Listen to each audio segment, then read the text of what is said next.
Before I tell you these stories, remember this. Our homes are supposed to be safe. We lock the doors, close the blinds, and think nothing can touch us. But what if the danger isn't outside? What if it's already inside waiting? Story 1. The tenant below my name is Marcus, and I moved into my first solo apartment when I was 23. It was a third-floor walk-up in Chicago, nothing fancy, but it was mine.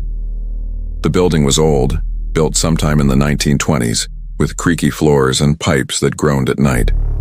But the rent was cheap and I was just out of college, so I took it. The layout was simple: kitchen, living room, bedroom, bathroom. My bedroom was at the back of the apartment overlooking a narrow alley. The walls were thin. I could sometimes hear my neighbor's TV through the wall at night. I could hear footsteps from the apartment above me. Normal apartment stuff, but I never heard anything from below. The apartment directly beneath mine, 2B, was supposed to be empty. At least that's what my landlord told me when I signed the lease. He said the previous tenant had moved out 2 months ago, and they were still looking for someone new. I didn't think much of it. An empty apartment below me meant one less person to complain about noise. For the first 2 weeks, everything was fine. I worked during the day, came home tired, watched TV, and went to bed. Standard routine. I was adjusting well. I even started to like the place. Then, on a Tuesday night in late September, I heard it for the first time. It was around 2 a.m. I was in that half-asleep state where you're conscious but not really awake. And that's when I heard it. A sound coming from directly below my bedroom floor. Scraping. Like something heavy being dragged across the floor. Slow. Deliberate. I opened my eyes and stared at the ceiling. Or rather, I stared at the floor beneath me. The sound continued for maybe 10 seconds, then stopped. I waited. Silence. I figured maybe I'd imagined it, or maybe it was coming from outside. I rolled over and tried to go back to sleep. The next night it happened again. Same time, same scraping sound. This time I got out of bed and stood in the middle of my room, listening. It was definitely coming from below, from apartment 2B. But that apartment was empty. I tried to rationalize it. Maybe the landlord had rented it out and forgot to tell me. Maybe someone was doing late-night repairs. But at 2 a.m., every single night, the scraping became a pattern. Every night, like clockwork, around 2 a.m., I'd hear it. Sometimes it lasted 30 seconds. Sometimes it went on for a full minute. And it was always the same.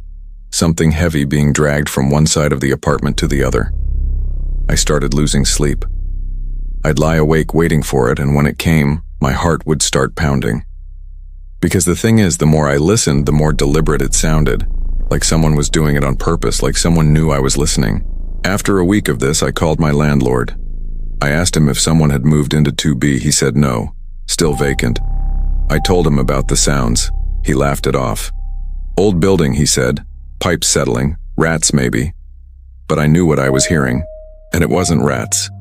One night, this was almost 2 weeks after it started, I decided I wasn't going to just lie there anymore. I was going to figure out what the hell was going on. So when I heard the scraping sound that night, I got up, left my apartment, and walked downstairs to the second floor.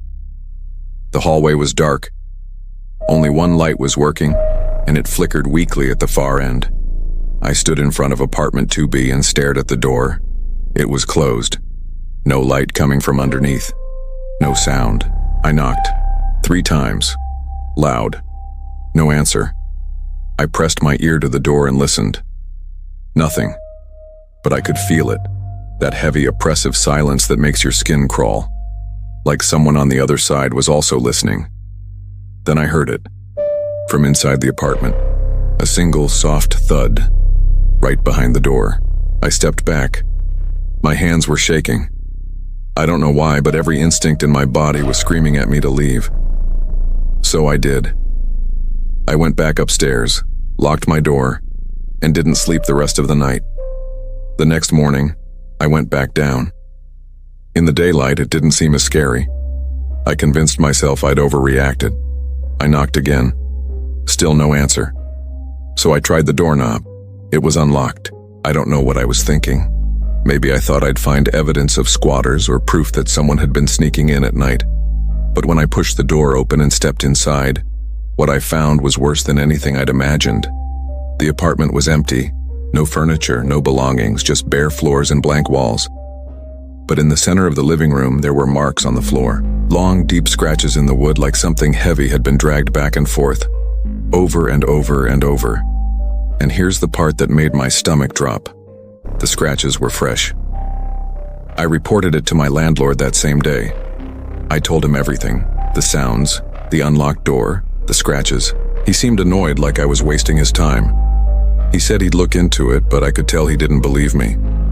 That night, I didn't hear the scraping. Or the night after. For 3 nights, there was nothing but silence. I thought maybe it was over. Maybe whoever or whatever had been down there was gone. But then on the 4th night, I woke up at 2 a.m. to a sound I'd never heard before. Footsteps, directly below me. Slow. Heavy. Walking from one end of the apartment to the other. And then they stopped. Right below my bed. I didn't move. I didn't breathe. I just lay there, staring at the floor beneath me, listening. And then I heard it. 3 knocks. From below. Like someone was knocking on their ceiling. On my floor. I moved out 2 days later. I broke my lease, paid the fee, and never went back. I don't know what was in that apartment, but I know it wasn't empty. And I know it knew I was there. That was Marcus's story. Just wait till you hear what happened to the next person. Sometimes what scares you is outside, watching. Story 2. The Night Shift Visitor. My name is Sarah, and I used to work the night shift as a nurse. My schedule was brutal, 10 p.m. to 6 a.m., 5 nights a week. I'd come home exhausted, sleep during the day, and repeat. It wasn't ideal, but the pay was good, and I was saving up to move somewhere better. I lived alone in a ground-floor apartment in a small complex in Oregon. It wasn't a bad area. Quiet, mostly families and older couples. My apartment had a sliding glass door that led to a small patio. I kept the blinds closed most of the time because I didn't like the idea of people being able to see inside. My routine was simple. I'd get home around 6:30 a.m., lock the door, take a shower, and go to bed. I kept blackout curtains in my bedroom so I could sleep during the day. For the most part, it worked. I'd sleep until 3 or 4 p.m., wake up, eat, and get ready for my next shift. But one morning in early November, something changed. I came home that day like usual, locked the front door, checked the sliding glass door, locked, took my shower, went to bed. I was asleep by 7 a.m. When I woke up, it was because of a sound. Someone was knocking on my sliding glass door. I sat up in bed, disoriented. My room was dark because of the blackout curtains, so I couldn't tell what time it was. I grabbed my phone. 11:47 a.m. The knocking came again. 3 slow, deliberate taps. My heart started racing. Nobody had any reason to be at my patio door. My patio faced a small, fenced-in area that backed up to a wooded lot. There was no pathway. No reason for anyone to be back there. I got out of bed and walked slowly to my bedroom door. The sliding glass door was in the living room just down the hall. The knocking had stopped. I stood there in the hallway listening. Silence.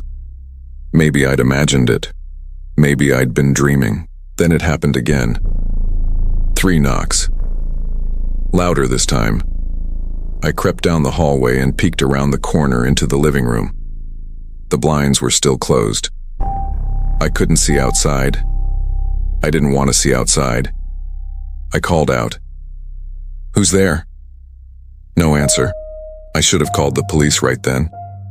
But part of me thought maybe it was maintenance or a neighbor. So I walked up to the sliding glass door and stood in front of the blinds. My hand was shaking as I reached for the cord to open them. I pulled the blinds up just a few inches, just enough to see outside. There was a man standing on my patio, just standing there, staring at the door, staring at me. He was maybe in his 40s, wearing a dark jacket and jeans. His face was expressionless. He didn't move, didn't blink, just stared. I dropped the blinds and stepped back. My whole body went cold. I grabbed my phone and called 911. I was whispering, even though I knew he couldn't hear me through the glass. I told the dispatcher there was a man on my patio. She said officers were on the way. Stay inside, don't open the door. I didn't. I stood in my living room holding my phone, listening. I didn't hear footsteps. I didn't hear anything. But I didn't open the blinds again. The police arrived maybe 10 minutes later. By the time they checked my patio, the man was gone. No sign of him. No footprints. Nothing. They searched the area and told me to keep my doors locked and call if I saw him again. That night, I went to work like normal. But I couldn't stop thinking about him. The way he just stood there, not moving, not reacting. When I got home the next morning, I checked every lock twice. I closed every blind. I even pushed a chair against the sliding glass door. And then I went to bed. I woke up at noon, and he was knocking again. This time I didn't go look. I just called 911 immediately. But when the police came, he was already gone. Same story, no sign of him. It happened again the next day, and the day after that. Always while I was sleeping, always around the same time, always 3 knocks. I stopped sleeping. I'd lie in bed, fully dressed, staring at the ceiling, waiting for it. And when it came, I'd just lie there, frozen, until it stopped. I reported it over and over. The police told me I should move. Get a restraining order, but against who? I didn't know his name. I'd only seen his face once. On the 5th day, I set up my phone to record the patio door while I slept. I thought maybe I'd catch him on camera. Maybe that would be enough. I went to bed at 7 a.m. When I woke up at 1 p.m., I checked the recording. For the first 3 hours, nothing. Just an empty patio. Then at 10:52 a.m., he appeared. He didn't walk into frame. He was just there, standing in the same spot, staring at the door. He stood there for 43 minutes. At 11:35 a.m., he knocked 3 times. Then he turned and walked away. I moved out 2 weeks later. I broke my lease. I didn't care about the money. I just had to leave. I never saw him again. But sometimes, late at night, I still hear it. 3 knocks, slow and deliberate. And I still don't know what he wanted. 2 stories down, 1 left. And this last one, it haunts me the most. This horror was always hiding in plain sight. Story 3. The Mirror. My name is Daniel, and I need to tell you about the apartment I used to live in. I don't live there anymore. I can't. But I think about it every single day. I moved into this place about a year ago. It was a studio apartment in an older building downtown. The rent was suspiciously low for the location, but the landlord said it was because the place needed some cosmetic updates. Fine by me. I wasn't picky. The apartment was small but functional. 1 main room that served as bedroom and living room, tiny kitchen, bathroom with a shower, and on the wall opposite my bed, there was a large mirror. It was built into the wall, one of those floor-to-ceiling ones from the 70s. The landlord said it made the space feel bigger. I didn't think anything of it at first. I'm not superstitious. I don't believe in bad luck or haunted objects. A mirror is just a mirror. For the first month, everything was normal. I'd wake up, see myself in the mirror, get ready for work. Standard stuff. I'd come home, watch TV, go to bed. The mirror was just part of the room, but then I started noticing something strange. Sometimes late at night, I'd wake up and feel like someone was watching me. The first time it happened, I brushed it off. You know that feeling you get sometimes, like there's a presence in the room? I figured it was just my mind playing tricks on me, half-asleep paranoia. But it kept happening, and it always happened when I was facing the mirror. One night I woke up around 3 a.m. The room was dark except for a sliver of light coming through the window. I was lying on my side, facing the mirror, and in the reflection, I could see myself in bed. Everything looked normal, except my reflection wasn't looking at me. It was looking at something behind me. I froze. My heart was pounding so hard I could hear it in my ears. I didn't move. I didn't turn around. I just stared at the reflection, at my own face. And my reflection's eyes were fixed on something just over my shoulder. Then, slowly, the reflection's expression changed. It looked afraid. I squeezed my eyes shut and didn't open them again until morning.